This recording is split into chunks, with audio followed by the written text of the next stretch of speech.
Present teacher. Hello student, आज हम इस वीडियो में क्लास 5 यानी कक्षा 5 के रिमझिम में प्रथम पाठ यानी चैप्टर 1 के बारे में पढ़ेंगे। शीर्षक देखेंगे राख की रस्सी। आज का शीर्षक क्या है? राख की रस्सी। यह एक लोक गाथा है। राख की रस्सी क्या है? एक लोक गाथा है, लोक विधा की रचना है। आज इस लोक गाथा के बारे में हम विस्तार से अध्ययन करेंगे। तो चलिए आइए हम इसके बारे में आज जानते हैं कि राख की रस्सी क्या है, ये लोक गाथा क्यों प्रचलित है। राख की रस्सी एक बहुत बढ़िया लोक गाथा है। चलिए देखते हैं। लोनपो गार तिब्बत के 32वें राजा सौनक वसैन गापो के मंत्री थे। ये किसके मंत्री थे? सौनक वसैन गापो के मंत्री थे। वे अपनी चालाकी और हाजिर जवाबी के लिए दूर दूर तक मशहूर थे। क्या थे? मशहूर थे। वो हाजिर जवाबी के लिए बहुत दूर दूर तक मशहूर थे, जाने जाते थे। देखिए, हाजिर जवाबी जो शब्द आया है, इसका अर्थ क्या होता है? हाजिर जवाबी का अर्थ होता है तुरंत तत्काल जवाब देने वाला। जो तुरंत तत्काल जवाब देता है उसे हाजिर जवाबी कहा जाता है। आगे देखेंगे। कोई उनके सामने टिकता न था। वह इतने विद्वान थे, जवाब देने में थोड़ा भी संकोच नहीं करते थे। किसी भी प्रश्न का उत्तर हो तत्काल यानी तुरंत ही देते थे। इसीलिए उनके सामने कोई टिकता न था। चैन से जिंदगी चल रही थी। उनकी जिंदगी बहुत सुकून से बीत रही थी।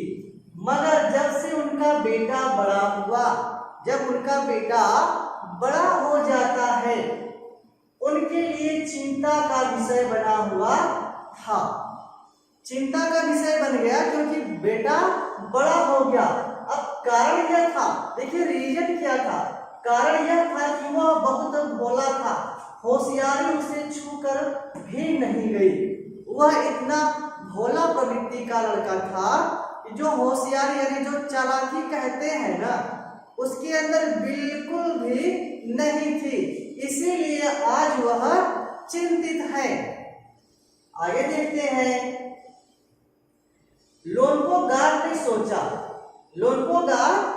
सोचा मेरा बेटा बहुत सीधा साधा है। मेरा बेटा कैसा है? बहुत भोला भाला है। लेकिन मेरे बाद इसका काम कैसे चलेगा? है ना? मेरे बाद इसका काम कैसे चलेगा? जब तक तो मैं हूं तब तक तो ठीक है, जब तक मैं हूं तब तक ठीक है। लेकिन मेरे बाद इसका क्या होगा? कैसे अपना जीवन निर्वहन करेगा? कैसे अपना जीवन व्यतीत करेगा? एक दिन लोनपो गार ने अपने बेटे को 100 भेड़ें देते हुए कहा। एक दिन की बात है। लोनपो तो आगे हम देखेंगे।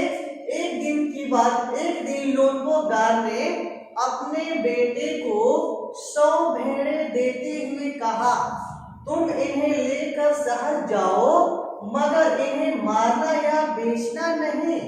इन्हें वापस लाना 100 जौ के बोरों के साथ। इन्हें तुम शहर लेकर जाओ, न तुम इसको बेचना न इनको मारना।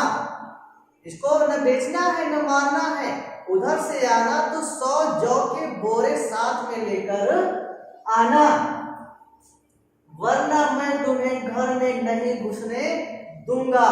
आज वो अपने बेटे से यह बात कहते हैं। लोनपो गार का बेटा शहर पहुंच गया। लोनपो गार का बेटा क्या करता है? भेड़ों को लेता है और शहर पहुंच जाता है। मगर इतने बोरे जौ खरीदने के लिए उसके बेटे के पास एक भी पैसा नहीं था।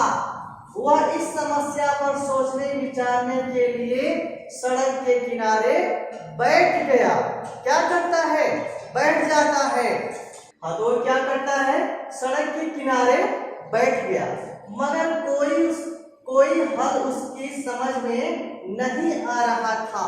अब वो सोचने विचारने लगा कि मैं क्या करूं, भेड़ बेचना भी नहीं है, मारना भी नहीं है इसको, और इधर से मैं अगर 100 जौ की बोरे नहीं ले जाता हूं तो मेरे पिताजी मुझे घर से बाहर कर देंगे, घर से निकाल देंगे। वह बहुत दुखी था। वह लड़का बहुत ही दुखी हो जाता है। तभी एक लड़की उसके सामने आ खड़ी हुई। उसी समय एक लड़की उनके सामने आकर खड़ी हो जाती है। क्या बात है, तुम इतने दुखी क्यों हो? लड़की ये बात उस लड़के से कहती है कि क्या बात है, तुम इतने दुखी क्यों हो? लोनपोगार के बेटे ने अपना हाल कह सुनाया। लोनपोगार का जो बेटा था उसकी जो आंख बीती थी वह सारी बातें उस लड़की को बताता है, सुनाता है। इतने में दुखी होने की कोई बात नहीं है। लड़की तभी कहती है कि इतने में दुखी होने की कोई आवश्यकता नहीं है, मैं इसका हल निकाल देती हूँ। वो लड़की कहती मैं इसकी जो आपका हल है, जो आपको दिक्कत तकलीफ है, इसमें दुखी मत होइए, मैं इसका हल निकाल दूंगी। इतना कहकर लड़की ने, इतना कहते हुए लड़की, हाँ तो आगे देखेंगे, इतना कहते हुए लड़की ने बाल उतारे, किसके? भेड़ के बाल उतारे और उन्हें बाजार में बेच दिया। बालों के भेड़ को क्या करती है? काटती है, और काटने के उपरांत उसको बाजार में बेच देती है। जो रुपए मिले उनसे जौ के 100 बोरे खरीदकर उसे घर वापस भेज दिया। जो उससे पैसा मिला उन पैसों से वो लड़की क्या करती है? 100 जौ की बोरों को खरीदती है और उसके साथ उस लड़के को वापस घर भेज देती है। लोनपोगार के बेटे को लगा कि उसके पिता बहुत खुश होंगे। लोनपोगार का जो पिता था, जो बेटा था, उससे लगा कि मैं लेकर जा रहा हूं तो मेरे पिताजी बहुत ही खुश होंगे, मगर उसकी आंख बीती पर उन्होंने ध्यान नहीं दिया। उनकी व्यथा पर, उनकी बात पर, उसके द्वारा जो बीता हुआ उसका समय था, लड़की के साथ जिस प्रकार से लड़की ने बाल उतारे और बेचकर पैसे दिए, उस पर उन्होंने थोड़ा सा भी ध्यान नहीं दिया। वे उठकर कमरे से बाहर चले गए। वे क्या करते हैं? वहां से उठते हैं और कमरे से बाहर हो जाते हैं। दूसरे दिन उन्होंने अपने बेटे को बुलाकर कहा, पिछली बार भेड़ों के बाल उतारकर बेचना मुझे जरा भी पसंद नहीं था या नहीं आया, ठीक ना? अगली बार तुम भेड़ों के बाल उतार कर सामान लेकर आए, ओए हमें अच्छा बिल्कुल नहीं लगा। अब तुम दोबारा उन्हीं भेड़ों को लेकर जाओ, उनके साथ जौ के 100 बोरे लेकर ही लौटना। अब पुनः उन्हें बाजार भेजने की बात करता है। बाजार से 100 जौ के बोरे लेकर आने के लिए पुनः कह देता है। अब हम देखते हैं कि इस लोक कथा में, लोक गाथा जो है, इसमें आगे क्या होता है, तो हम आगे देखते हैं। एक बार फिर निराश लोनपोगार का बेटा एक बार पुनः वो निराश होकर, दुखी होकर शहर में उसी जगह जा बैठा। उसी शहर में जाकर पुनः बैठता है। जाने क्यों उसे यकीन था, उसे विश्वास था कि वह लड़की उसकी मदद के लिए जरूर आएगी। उस लड़के को ऐसा प्रतीत हो रहा था, ऐसा लग रहा था कि लड़की जो है वो मेरी मदद करने के लिए जरूर आएगी। और हुआ भी कुछ ऐसा, और ऐसा ही हुआ जैसा उसने सोचा।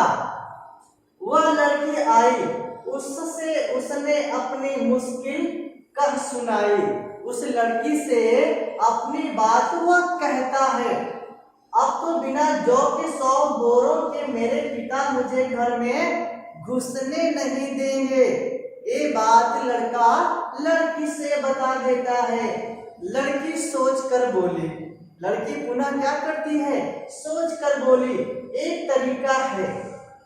लड़की कहती एक उपाय है, एक तरीका है जिससे आप अपने जौ के बोरे ले सकते हैं।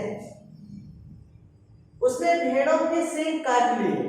लड़की क्या करती है, भेड़ की सींग को काट लेती है। उन्हें बेचकर जो रुपए मिले उनसे 100 बोरे जौ खरीदे।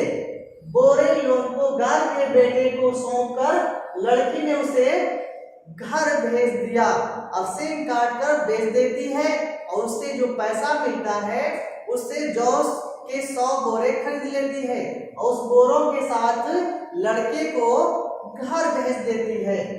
आगे हम देखते हैं कहानी में क्या होता है। जो कथा है, जो गाथा है, भेड़े और जौ के बोरे पिता के हवाले करते हुए लोनपोगार का बेटा खुश था। आज उसका बेटा बहुत खुश है, बहुत खुश है। उसने विजयी भाव से सारी कहानी कह सुनाई। उसे ऐसा लगा कि विजयी मेरी हुई, मैं जीत गया हूँ, अपनी आप बीती सारी बात वह अपने पिता को सुनाता है। सुनकर लोनपोगार बोले, यह सारी बातें सुनकर लोनपोगार बोले, उस लड़की से कहो कि हमें 9 हाथ लंबी राख की रस्सी बनाकर दे।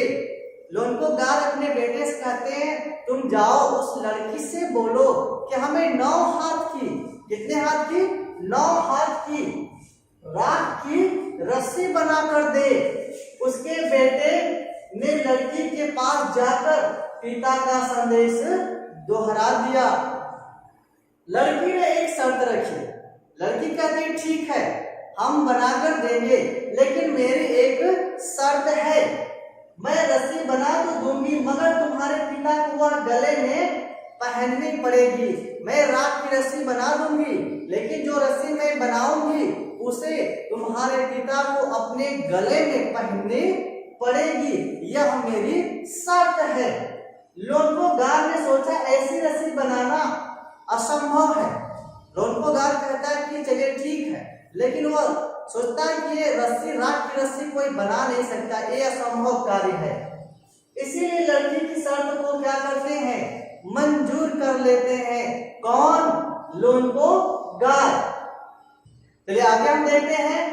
जो लड़की होती है वो क्या करती है, 9 हाथ राख की रस्सी बनाने के लिए वो क्या करती है, एक रस्सी को लेती है और उसे जला देती है। उसे एक पत्थर पर रखकर क्या करती है, जला देती है। रस्सी जल गई मगर रस्सी के आकार की राख बच गई। रस्सी को जैसे ही वो क्या करती है, जला देती है, जलने के उपरांत रस्सी के आकार की राख बच जाती है। इसे वह सिल समेत लोनपोगार के पास ले गई। पत्थर सही थी, सिल मीन्स पत्थर होता है, उस पत्थर सही थी। वह लड़की उस रस्सी को कहाँ लेके जाती है, लोनपोगार के पास ले जाती है और उसे पहनने के लिए कहा। लोनपोगार रस्सी देखकर चकित रह गया। लोनपोगार ने जैसे ही रस्सी को देखा कि राख की रस्सी लेकर लड़की आ गई, वो आश्चर्यचकित हो गया कि अरे ये कैसे बन गया। वे जानते थे कि राख की रस्सी को गले में पहनना तो दूर, उठाना भी मुश्किल है। रस्सी को कोई उठा भी नहीं सकता है, उसे पहनना तो बहुत दूर की बात है, बहुत मुश्किल है। हाथ लगाते ही वह टूट जाएगी। लड़की की समझदारी के सामने उनकी अपनी चालाकी धरी रह गई। आज यहाँ पर उनकी चालाकी बिल्कुल व्यर्थ हो जाती है, धरी की धरी रह जाती है। लड़की बहुत तेज निकली, बुद्धिमान निकली। बिना वक्त गंवाए लोनपोगार ने अपने बेटे की शादी का प्रस्ताव लड़की के सामने रख दिया। लोनपोगार क्या करते हैं, अपने बेटे से शादी करने के लिए लड़की के समक्ष प्रस्ताव रखते हैं कि मैं अपने लड़के से आपकी शादी करना चाहता हूं। धूमधाम से उन दोनों की शादी हो गई। तो धूमधाम से क्या होती है, लोटकोगाल के बेटे की और उस बुद्धिमान तेज तराक लड़की की शादी हो जाती है। दोनों आपसी जीवन बहुत ही अच्छे ढंग से व्यतीत करने लगते हैं। तो आज हमने क्या सीखा, आज हमने लोक गाथा यानी राख की रस्सी के बारे में विस्तार से अध्ययन किया। यह लोक गाथा बहुत ही प्रचलित है। मिलते हैं नेक्स्ट वीडियो में। Okay, thank you.